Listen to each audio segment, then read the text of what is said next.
अब तक आपने लुटेरी दुल्हन के कई किस्से सुने होंगे, लेकिन अब लुटेरा दुल्हा की भी कहानी सुन लीजिए।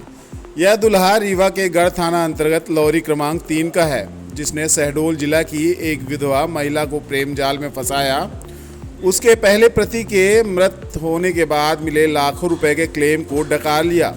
15 लाख की गाड़ी खरीदवाई, फिर गांव आकर दूसरी शादी कर लिया। मामला खुला तो पहली पत्नी ने शहडोल में मामला दर्ज कराया, फिर पति के गांव पहुंचकर घर के बाहर डेरा डाल लिया है। गढ़ थाना में भी शिकायत दर्ज कराई है। लुटेरे दुल्हे की करतूत पीड़ित महिला की जुबानी सुनिए कि उसने कैसे महिला और उसके परिवार को धोखा दिया। मेरा नाम ज्योति त्रिपाठी है। मैं शहडोल से हूँ। ये मैं अपने पति मेरी शादी वीरेंद्र कुमार द्विवेदी से हुई है। जिस दिन के मैं घर गांव में लोहरी क्रमांक 3 में मैं आई हुई हूँ। मेरे पति ने मेरे साथ बहुत बड़ा धोखा किया है।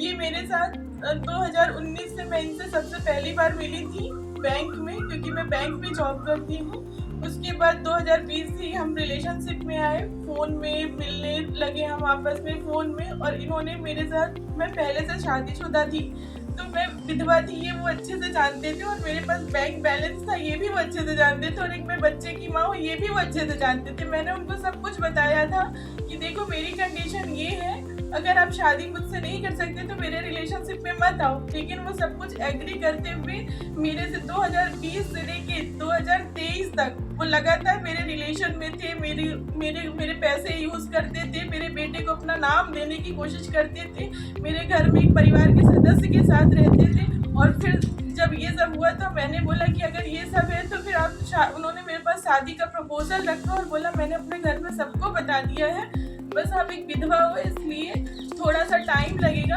लेकिन सबको पता है और सारे लोग तुमको खुद घर लेके जाएंगे। और सब लोगों ने मुझे एक्सेप्ट किया अपने घर से, बस ये दिखाया नहीं कि मैं विधवा हूँ। इसलिए फिर 25 जून 2023 को पूरे हिंदू रीति रिवाज से मेरी शादी त्रिपुर सुंदरी मंदिर जबलपुर में हुई, जिसका रजिस्ट्रेशन नगर निगम से है। और हम फिर शहडोल आ गए और शहडोल में पूरे कागज डॉक्यूमेंट के साथ मेरे आधार कार्ड में पति वीरेंद्र कुमार द्विवेदी और मेरा रजिस्ट्रेशन, मेरी फोटो और मेरी शादी में 150 से 200 लोग थे। विधिवत मेरी हिंदू रीति रिवाज से शादी हुई और वो भी कानूनी तौर पे हम दोनों बालिग हैं। और मेरे कोई पति नहीं है, उनकी डेथ हो चुकी थी और ये इसका कोई विवाह नहीं था। तो हम कानूनी तौर से पूरे लीगली तरीके से शादी हिंदू एक्ट के तहत किया।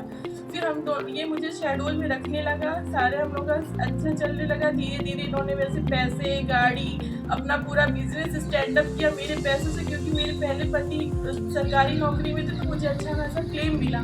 उसके बाद इन्होंने अच्छे मुझे पूरे यूज़ किया। फिर मेरे को कभी गाली गलौज मारपीट भी करने लगे, नई गाड़ी की डिमांड करी इन्होंने मुझसे।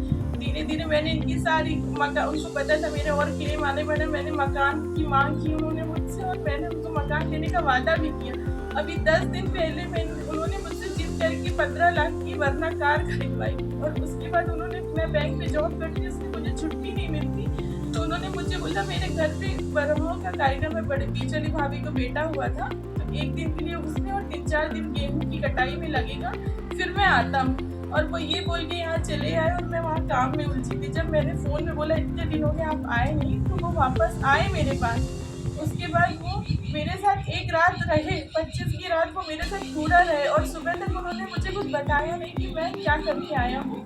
जब 25 की सुबह इनकी मम्मी भाभी लोगों ने स्टेटस लगाया फ़ोन पे, व्हाट्सएप पे, और खुद भी उनके पैरों में महावर और सारी चीज़ें थी। तो मैंने उनसे पूछना चाहा, तभी पे वो मुकर गए। फिर जब सारी चीज़ें मैंने उनकी व्हाट्सएप पे देखी, तब उन्होंने बोला हाँ मेरी शादी करके आया हूँ दूसरी 20 अप्रैल को और 18 अप्रैल को मेरा तिलक था। फिर उन्होंने हम दोनों मेरे साथ मारपीट किए, मुझे बहुत मारा, झगड़ा किया। तो मैं इसीलिए थाना गई FI कराने, क्योंकि मुझे मेरे जान का खतरा लग रहा था। इसलिए माँ बाप लोग सब मिलकर प्लानिंग के साथ गांव में आए और शादी कर दी। शहडोल में इन्होंने किसी को कार्ड नहीं दिया, क्योंकि मुझे पता चल जाए, इस वजह से इन्होंने किसी को कार्ड भी नहीं दिया, ना कुछ बताया, चुपचाप गाँव आ गए।